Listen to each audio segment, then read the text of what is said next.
Alright, so hey guys, welcome to another Warframe video, and since the next mainline update, which should be out next week, is going to bring the rework of the daily tribute system where you'll be able to choose between different items at big milestones, I thought I would put together a quick overview of some of the more interesting items you can get from the daily tribute system, mainly the weapons, though I will talk about the mods as well, so you can kind of decide which ones you want to pick up first and which ones you can leave for later. And let's start off with the weapon that most people will probably want to get as soon as possible, and the weapon that I would personally recommend as well if you're into high-end content, the Zenit. Now this puppy right here is so popular because it's a heavy blade that has a unique mechanic where if you do a charge attack, the central blade will fly out and become sort of a turret that deals area damage. Now this covers a fairly large area, so it's ideal for cutting off choke points in something like survival, or even covering the majority of a cryopod room in a defense. It can also proc a lot of status or do a lot of damage if you mod it right. If for example you combo corrosive and blast, you're gonna get some armor stripping in a very large area from the corrosive, and you're gonna get crowd control from the blast. Now the weapon does do pure heat damage by default, but when you throw the disc with a charge attack, the heat damage will be transferred over to the disc, and the weapon itself will switch over to a more traditional IPS setup, and it will also speed up a little bit because the weapon is pretty slow when the disc is attached to it. There is a reason why so many people like the Zenit. It is incredibly versatile and very good.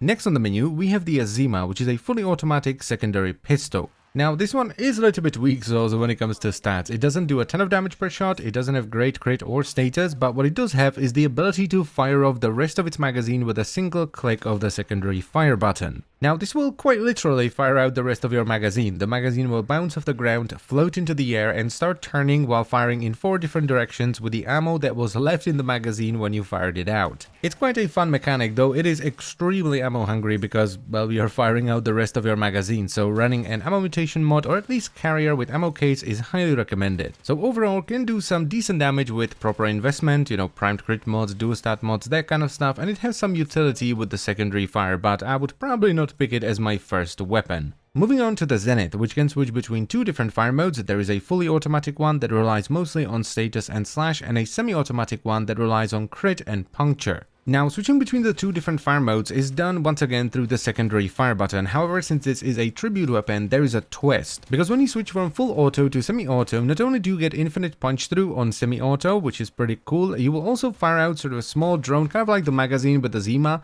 But this time around, instead of shooting at enemies, it will basically give you wall hack and mark enemies with a blue circle that can be seen through walls, which of course marries really well with the infinite punch through. So overall the weapon has decent stats and it can perform rather well with the right build, and the unique mechanic is quite fun as well. With that said though, this would be the one that I would probably pick the last, because I personally think the other choices are just more fun. And the final weapon you can currently get from the daily tribute system is the Sigma Inductantes, which is a sword and shield. This is by far my favorite weapon of the bunch and one of my favorite melee weapons in the entire game, because the unique mechanic here is that instead of having a normal air attack like normal melee weapons do, this one has a shield throw. And it's an immense amount of fun to run around, jump about, and just throw your shield at things. It also comes with some pretty decent stats, so if you slap on something like a Blood Rush body count build, you will easily take down even level 100 enemies. So as I've said already, if you're just looking for a fun weapon that will also put up a decent performance in the end game, this is the one you want to pick.